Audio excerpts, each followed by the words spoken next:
Selamat datang di channel Simar Imam. Sembari mendengarkan tinggalkan like dan komentarnya bosku. Jangan lupa pasang headset kalian. Siapkan pancing dan umpan. Mari kita mancing, semoga dapat ikan. Penembak jitu terbaik. Bab 317. Arab Saudi adalah kerajaan minyak. Sebelum pergi ke Arab Saudi, Ang Lee mendengar bahwa polisi di sana pun mengendarai mobil sport bernilai jutaan, dan tidak ada orang miskin di jalanan. Setelah tiba di Arab Saudi, Ang Lee mengetahui bahwa hal tersebut sepenuhnya bohong. Di tempat atau negara manapun, dimanapun ada orang, di situ ada kelas-kelas, dan dimanapun ada kelas-kelas, di situ ada pemisahan antara kaya dan miskin. Seringkali semakin kaya suatu negara terlihat di permukaan, semakin besar pula kemiskinan yang tersembunyi di balik layar. Setidaknya negara ini sangat terbelakang dalam hal hak-hak perempuan, konon perempuan tidak diperbolehkan mengemudi di jalan raya. Kita mau kemana? Lian bertanya setelah turun dari pesawat. Aku tidak tahu. Chaizi menjawab dengan sederhana. Ang Lee tidak bisa tertawa atau menangis. Sebagai hacker top dunia, IQ Chaizi terkadang tidak cukup. Ali dalam bahaya. Apa bahayanya? Tidak tahu. Sekarang saya berada di Arab Saudi dan saya bahkan tidak tahu kemana saya akan pergi. Satu-satunya hal yang membuktikan Ali dalam bahaya adalah seseorang meninggalkan pesan di situs Orion Mercenary Group. Ini adalah perjanjian yang dibuat semua orang saat mereka putus. Jika ada yang membutuhkan bantuan, mereka dapat meninggalkan pesan di situs Orion Mercenary Group. Gara-gara pesan itu, Ang Lee putus asa lari ke Arab Saudi.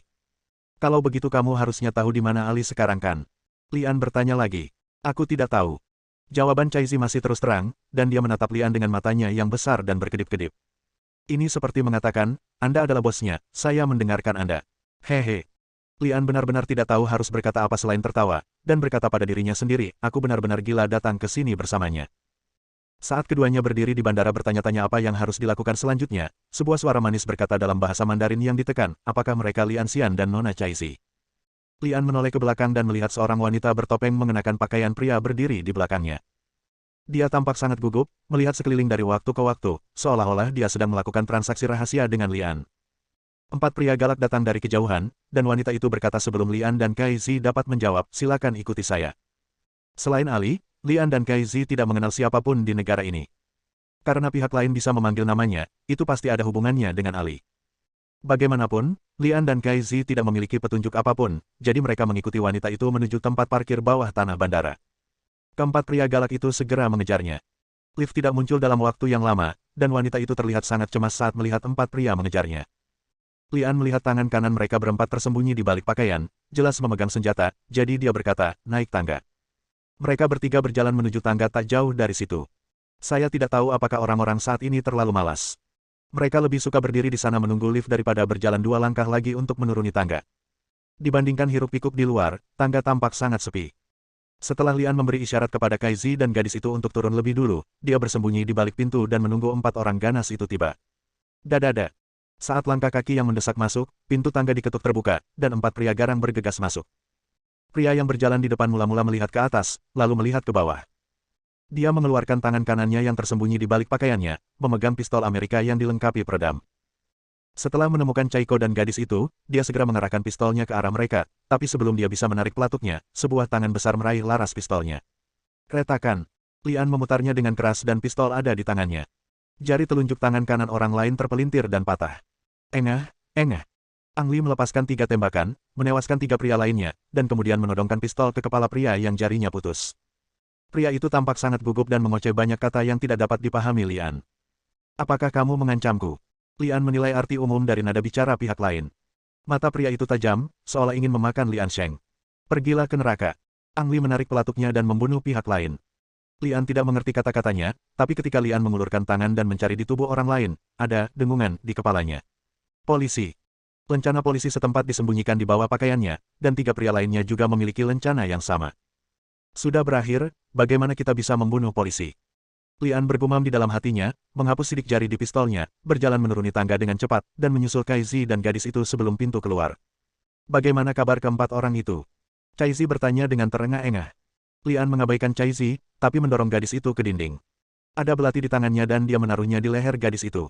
Dia berkata dengan dingin, siapa kamu, dan mengapa polisi mengejarmu?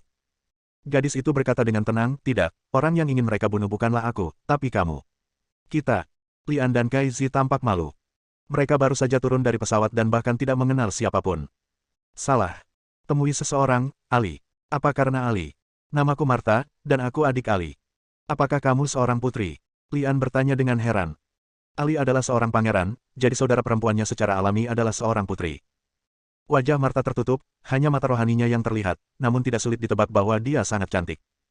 Justru karena aku seorang putri maka mereka tidak berani membunuhku, tetapi ingin membunuhmu, lanjut Marta. Tapi kita baru sampai di negara ini, kenapa polisi mengejar kita? Tanya Caiko bingung. Marta menjawab, karena kakakku Ali yang akan dieksekusi tidak ingin kamu merusak rencana itu. Ali akan dieksekusi. Dia seorang pangeran, kenapa dia dieksekusi di negaranya sendiri? Lian tidak mengerti. Kaizi juga tidak mengerti. Marta menjawab, untuk pengkhianatan. Pengkhianatan jauh lebih sederhana. Meski Ali adalah seorang pangeran, ia tetap akan dieksekusi jika mengkhianati negaranya. Tapi kenapa? Bukankah menjadi seorang pangeran itu buruk? Mengapa mengkhianati negaramu sendiri? Ang Li tidak bisa memikirkan alasannya. Menurutnya, Ali tidak mungkin melakukan pengkhianatan. Tentu saja kakakku tidak akan berkhianat, ini hanya alasan yang sengaja dibuat oleh seseorang yang ingin membunuhnya. Teriak Marta dengan marah. Batuk. Lian terbatuk ringan dan bertanya, apakah kamu punya sesuatu untuk membuktikan identitasmu? Apakah ini baik-baik saja? Marta mengeluarkan foto dari sakunya. Foto tersebut memperlihatkan gadis itu dan Ali sedang berfoto bersama di depan sebuah istana. Meski wajah mereka juga ditutupi, namun mata cerdas itu membuktikan identitas Marta. Satu foto saja tidak bisa membuktikan bahwa Marta adalah adik atau putri Ali, tapi bisa membuktikan bahwa dia dan Ali saling mengenal. Ini kabar baik bagi Ang Li, setidaknya dia sudah menemukan seseorang yang mengenal Ali. Bab 318. Terlepas dari benar atau tidaknya perkataan Masya, seseorang tidak ingin Lian dan Kaizi merusak rencana eksekusi Ali, jadi mereka mengirim polisi untuk memburu keduanya. Fakta yang tak terbantahkan bahwa Ang Li membunuh 4 polisi. Akan sangat berbahaya jika tetap di sini. Ayo kita keluar dari sini dulu, saran Marta. Ang Li tidak keberatan dengan hal ini, dan mereka bertiga masuk ke dalam kendaraan Niaga Ford. Bukankah itu berarti semua orang di sini mengendarai mobil sport? Seorang putri mengendarai mobil bisnis, mungkin karena dia tidak ingin menarik perhatian pada dirinya sendiri. Selain itu, mobil jenis ini sangat nyaman. Ada banyak ruang di dalamnya, jadi Anda bisa berganti pakaian dan sebagainya. Lian dan Kaizi berganti pakaian lokal di dalam mobil agar tidak menarik perhatian orang lain. Ayako juga menyamar sebagai laki-laki. Karena status perempuan di negeri ini sangat rendah, maka lebih nyaman berperan sebagai laki-laki.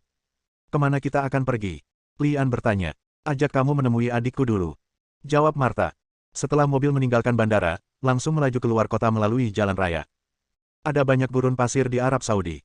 Tak jauh dari kota, kami memasuki kawasan gurun pasir yang tak berujung. Setelah berjalan di sepanjang jalan selama 2 jam, sebuah kota kecil muncul di depan.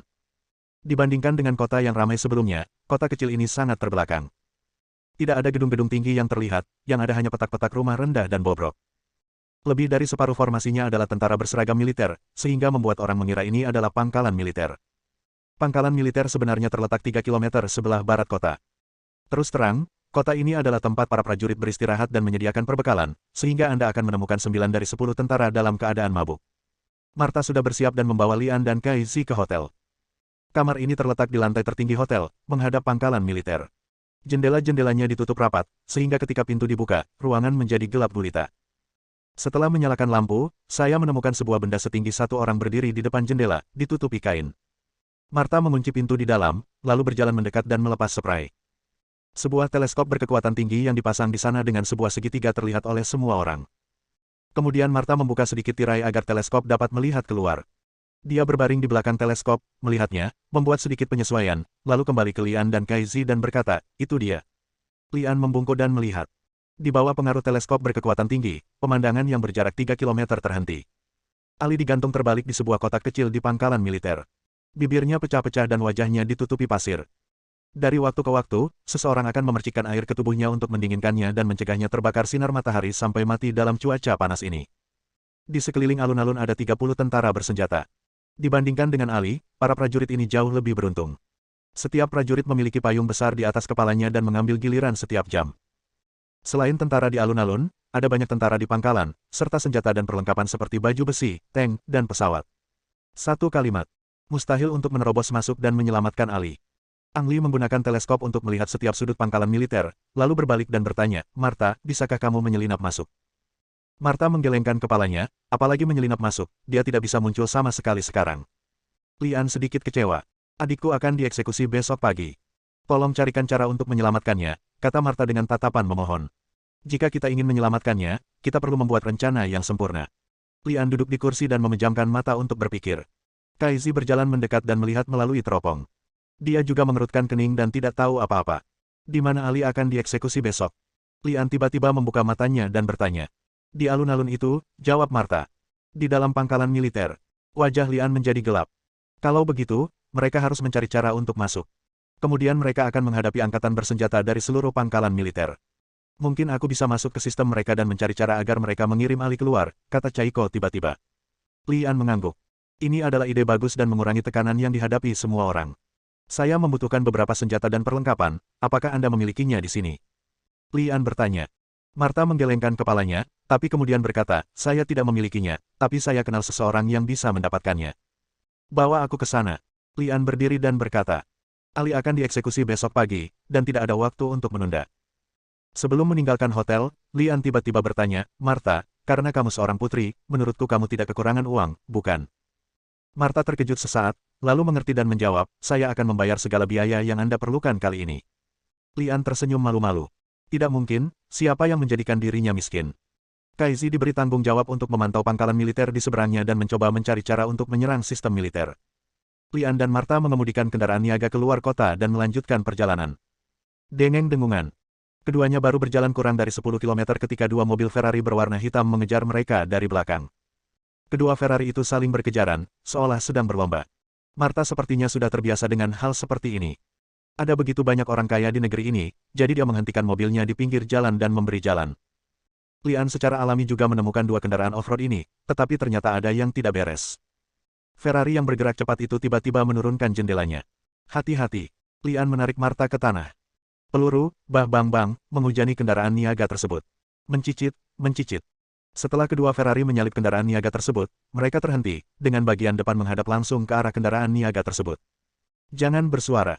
Angli meletakkan kursi pengemudi dan memberi isyarat agar Martha naik ke belakang. Dia kemudian mengulurkan tangan untuk membuka laci di depan kursi penumpang dan menemukan alat pemadam api bubuk kering kecil untuk penggunaan darurat.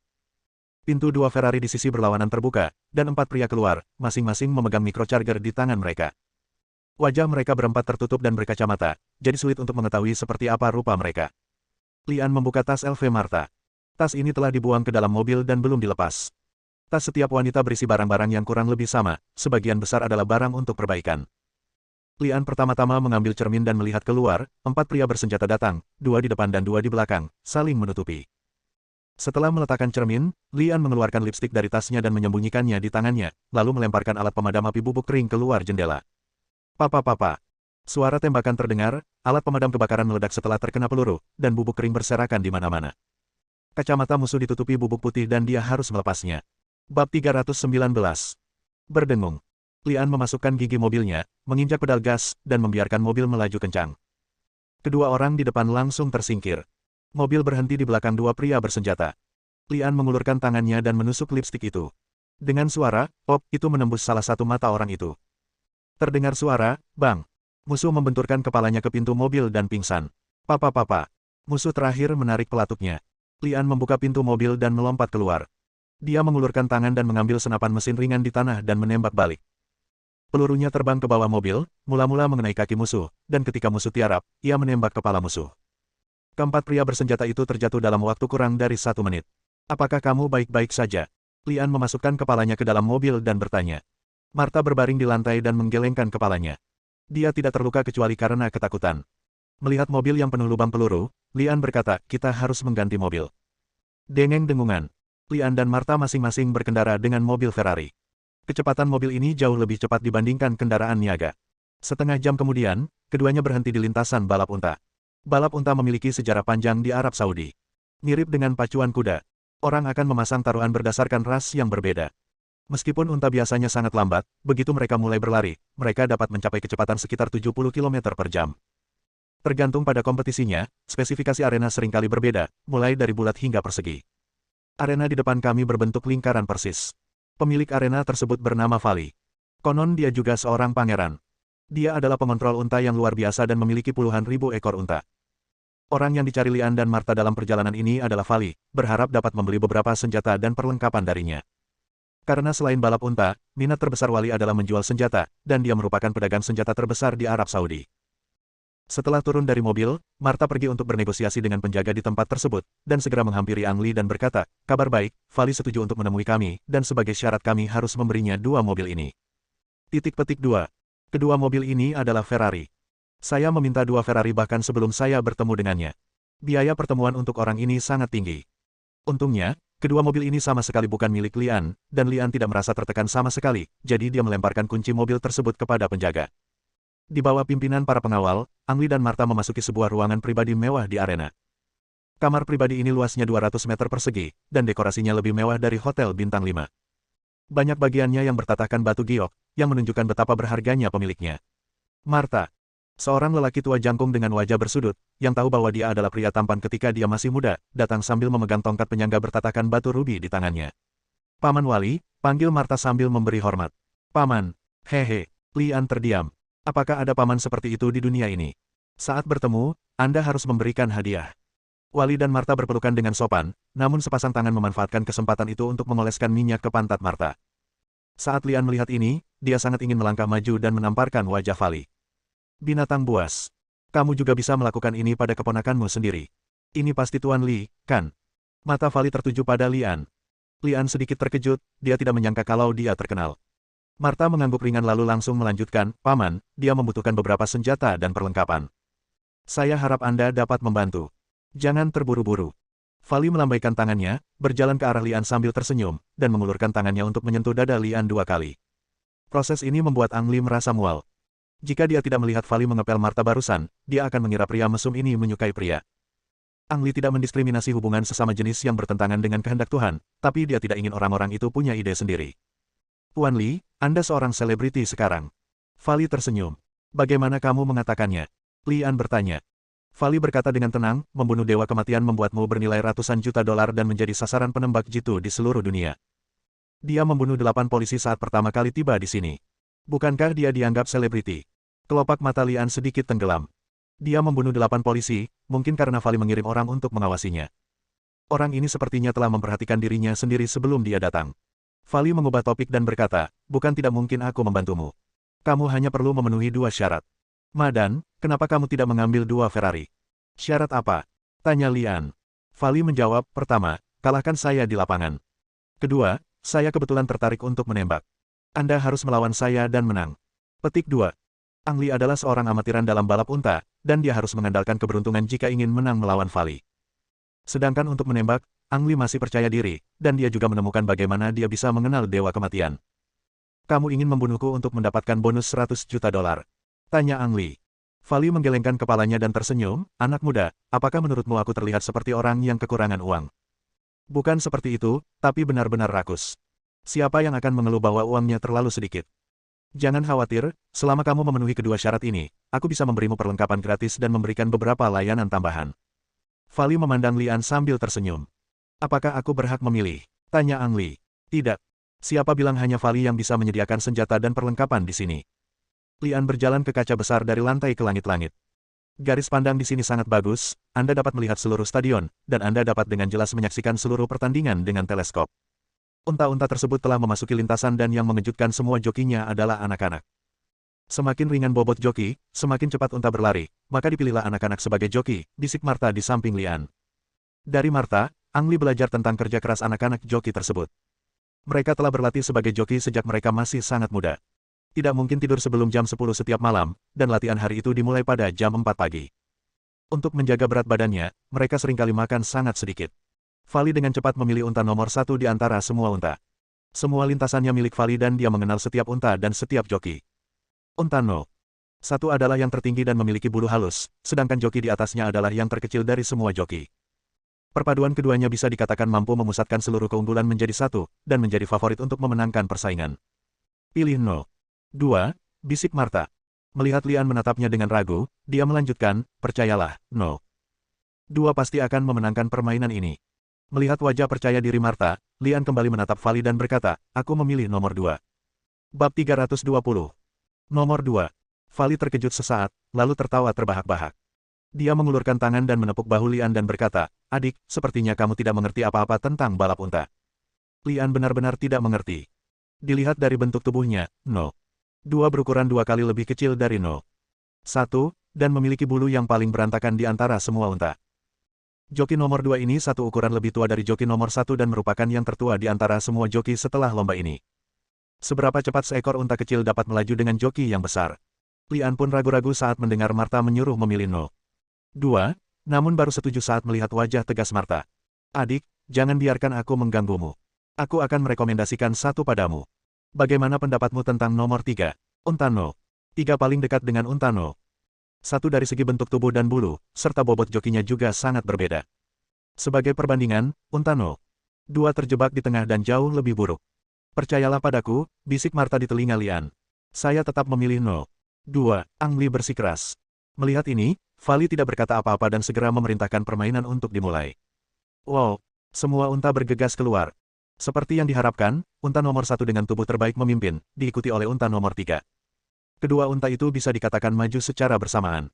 Melihat nomor 3 lagi, dia sudah tertinggal satu posisi dan berlari di belakang. Fali berbalik dan tersenyum, lalu berkata kepada Lian, adik, jika kamu berubah pikiran sekarang, aku bisa memberimu kesempatan lagi untuk memilih lagi. Tidak perlu. Sekarang no. 2 telah dipilih, kita harus percaya pada no. 3. Balapan berlangsung total 5 lap. Dalam 2 lap pertama, no. 2 sempat tertinggal. No. 1 mempertahankan posisi terdepan, kehilangan 1 posisi di belakang no. 2. Memasuki lap ketiga, keadaan tiba-tiba berubah. Nomor 2 yang berlari di belakang mulai menyalip unta-unta di depan satu persatu. Ekspresi Fali sedikit berubah dan dia kembali menatap Lian, tapi tidak mengatakan apapun. 1 kepala, 2 kepala, 3 kepala. Pada lap keempat, hanya no. 1 dan no. 3 yang unggul dari no. 2. Ayo, ayo no. 1. Ayo, ayo, ayo. Teriak Fali penuh semangat saat melihat ini. Lian juga sedikit terkejut, tapi dia masih bisa menjaga ketenangannya. Sebaliknya Martha terlihat percaya diri dari awal hingga akhir. Setelah lap keempat, no. 2 meninggalkan no. 3, hanya tertinggal 1 posisi di belakang no. 1. Joki no. 1 sepertinya menyadari bahayanya. Dia menoleh ke belakang dari waktu ke waktu dan mengayunkan cambuknya dengan keras untuk mendesak unta agar melaju kencang. Entah karena guncangannya, tapi unta nomor 1 itu tiba-tiba bergetar saat berbelok, lalu jokinya terjatuh. Ketika sesuatu terjadi tiba-tiba, semua orang berteriak kaget. Untung saja sang joki berada dekat dengan pagar pembatas dan berguling di bawah pagar pembatas, sehingga terhindar dari nasib terinjak unta di belakangnya. Karena tidak ada joki di punggungnya, unta no. 1 bergegas ke depan beberapa saat lalu berhenti. Saat ini, wajah Fali berubah menjadi hijau seluruhnya. Tidak ada keraguan bahwa unta no. 2 menggantikan unta no. 1 dan berlari paling depan, memimpin hingga akhir perlombaan dan memenangkan perlombaan. Kamu menang. Fali kembali menatap Lian, wajahnya tidak nyaman seperti baru saja memakan lalat. Bisakah Anda ceritakan bagaimana Anda tahu nomor 2 akan menang? Martha memberitahuku. Lian tidak menyembunyikannya. Di saat yang sama, dia juga sangat penasaran bagaimana Martha mengetahui hasilnya. Martha. Fali menatap Martha dengan ekspresi bertanya-tanya di wajahnya. Martha bertanya balik, Paman, unta no. 1 dan unta no. 2 itu milikmu, bukan? Wali mengangguk. Setelah membenarkan hal tersebut, Martha tersenyum dan berkata, Paman adalah Raja Unta, dan unta di bawah tangannya tidak mungkin buruk, terutama unta yang bisa tampil di kompetisi. Unta no. 1 dan unta no. 2 berasal dari spesies yang sama. Unta no. 1 dirawat karena penampilannya yang luar biasa. Sebaliknya, unta no. 2 terabaikan dan bulunya jelek. Namun unta no. 1 sudah tua dan kebugaran fisiknya menurun dari puncaknya. Unta no. 2 baru saja tumbuh dewasa, dan kebugaran fisiknya mencapai puncaknya. Di sisi lain ada para joki. Joki nomor 1 masih muda dan jelas belum berpengalaman. Joki nomor 2 ini tampaknya sedikit lebih berat tetapi memiliki banyak pengalaman. Menggabungkan 2 poin ini, saya menyimpulkan bahwa unta no. 2 akan menang. Petik 2. Tinggi. Martha, aku tidak menyangka kamu akan melakukan penelitian seperti itu terhadap unta. Kata Fali sambil mengacungkan jempol. Di negara-negara yang hak-hak perempuan masih rendah, bakat perempuan seringkali terabaikan. Sekalipun Fali adalah paman Martha, dia tidak tahu bahwa Martha memiliki bakat yang begitu besar dalam mengenal unta, dan selain itu, dia bukan paman kandung. Lian juga mengaguminya dari lubuk hatinya. Di Tiongkok, ada pepatah bole, dan Martha adalah bole di dunia unta. Martha tersenyum, Paman, waktu kita terbatas, mari kita lanjutkan ke item berikutnya. Fali tersenyum pada Lian dan berkata, adik, kamu mengandalkan keponakanku untuk memenangkan item pertama, tapi item kedua tidak semudah itu. Kamu harus mengandalkan kemampuanmu sendiri. Di bawah pengawalan pengawal Fali, Lian dan rombongan bergegas menuju gurun dengan beberapa kendaraan off-road. Ini senjatamu. Fali secara pribadi menyerahkan senapan Mosin Nagan kepada Ang Li. Lian mengambil pistolnya dan memeriksanya. Senapan ini seharusnya milik koleksi yang sudah lama disegel. Baunya juga mentega. Tak berlebihan jika dikatakan sebagai senjata baru. Performanya bisa dikatakan lebih baik dari yang dimodifikasi Ali. Paman, apakah kamu terlalu menindas? Teriak Marta dengan nada tidak puas. Ang Li menggunakan senapan Mosin Nagant yang usianya hampir 1 abad, tanpa teropong. Yang digunakan Vali adalah senapan sniper terbaru yang dikembangkan dan diproduksi oleh perusahaan Remington. Senapan ini memiliki teknologi pengenalan cahaya rendah dan memiliki performa menembak kelas 1. Senapan sniper jenis ini seharusnya belum diluncurkan secara resmi, dan hanya orang kaya seperti Vali yang bisa mendapatkannya. Vali berbalik dan tersenyum pada Marta, jika Anda mengetahui keterampilan menembak Tuan Li, Anda tidak akan mengatakan bahwa saya menindas orang lain. Selain itu, senapan Mosin Nagant adalah senjata kebiasaan Tuan Li. Jika Anda tidak percaya itu, kamu bisa bertanya padanya. Marta memandang Lian. Ang Li tidak peduli senjata apa yang digunakan, yang penting aturan mainnya. Lagi pula, sebagus apapun senjatanya, efektivitasnya bergantung pada orang yang menggunakannya. Tuan Vali, mari kita bicara tentang aturan mainnya. Kata Ang Li setelah memeriksa senjata api. Tidak ada yang salah dengan senjatanya, dan pelurunya adalah peluru tajam. Dia tidak percaya Vali akan menghadapi pertarungan hidup dan mati dengannya. Vali menunjuk kendaraan off-road terakhir dan berkata, apakah kamu melihat elang di atas? Mari kita lihat siapa di antara kita yang bisa menabrak lebih banyak. Lian berbalik dan melihat 5 ekor elang berjatuhan di atap kendaraan off-road terakhir. Bersambung.